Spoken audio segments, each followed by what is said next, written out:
नमस्कार व्यूअर्स, मैं हूं अमीश देवगन और आप देख रहे हैं देश का सबसे ज्यादा देखे जाने वाला कार्यक्रम आर पार न्यूज 18 इंडिया पर। चुनाव खत्म हो गए हैं, नतीजे आ गए हैं, मोदी सरकार का तीसरा टर्म भी शुरू हो गया है, लेकिन सियासत में तनाव लगातार जारी है।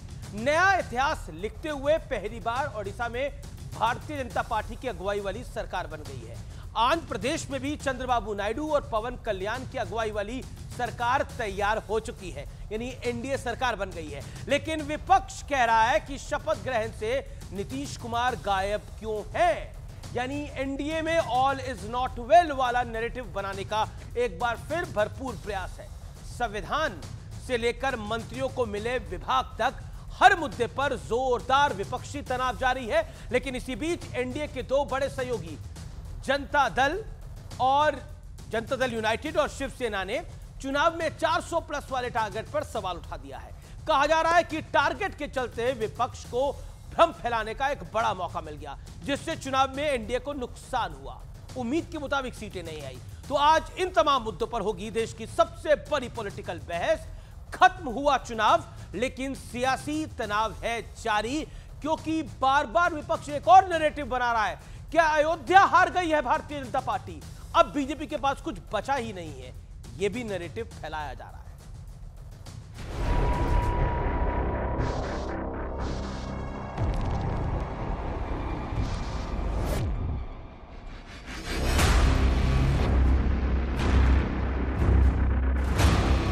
People of India also told them that the Constitution is our voice. Do not touch the Constitution. Chandrababu Naidu अने नेनु आंध्र प्रदेश में एनडीए सरकार, ओडिशा में बीजेपी सरकार, ये दो तस्वीरें देश भर में एनडीए की बढ़ती ताकत की गवाही दे रही हैं। आंध्र प्रदेश में चंद्रबाबू नायडू की अगुवाई में एनडीए सरकार ने सत्ता संभाल ली, तो ओडिशा में पहली बार बीजेपी का मुख्यमंत्री बना है। लेकिन शपथ ग्रहण में नीतीश कुमार के नहीं जाने पर विपक्ष को तंज कसने का मौका मिल गया। नीतीश जी जब नाराज होते हैं तब वो कार्यक्रमों में किसी न किसी बहाने नहीं जाते हैं। इस बीच महाराष्ट्र के सीएम एकनाथ शिंदे और जेडीयू के केसी त्यागी के बयान पर भी सियासत गर्मा गई है। संविधान बदलेंगे, ये होगा, रिजर्वेशन जाएगा, फलाना होगा, कुछ भी नहीं होने वाला था। लेकिन 400 पार वाला आंकड़ा जो है, उसके वजह से लोगों के दिमाग में ऐसी बात हो गई कि ये सब आगे जाके कुछ गड़बड़ होगी।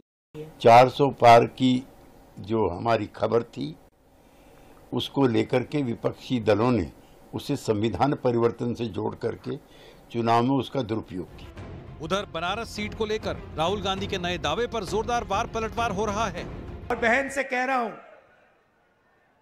अगर ये लड़ जाती वाराणसी में, तो आज हिंदुस्तान के प्रधानमंत्री 2-3 लाख वोटों से वाराणसी का चुनाव हार जाते। कि प्रियंका गांधी होती, राहुल गांधी होते, अखिलेश यादव होते, यहां तक कि डिंपल यादव भी होती, तो वो प्रधानमंत्री को हरा देते।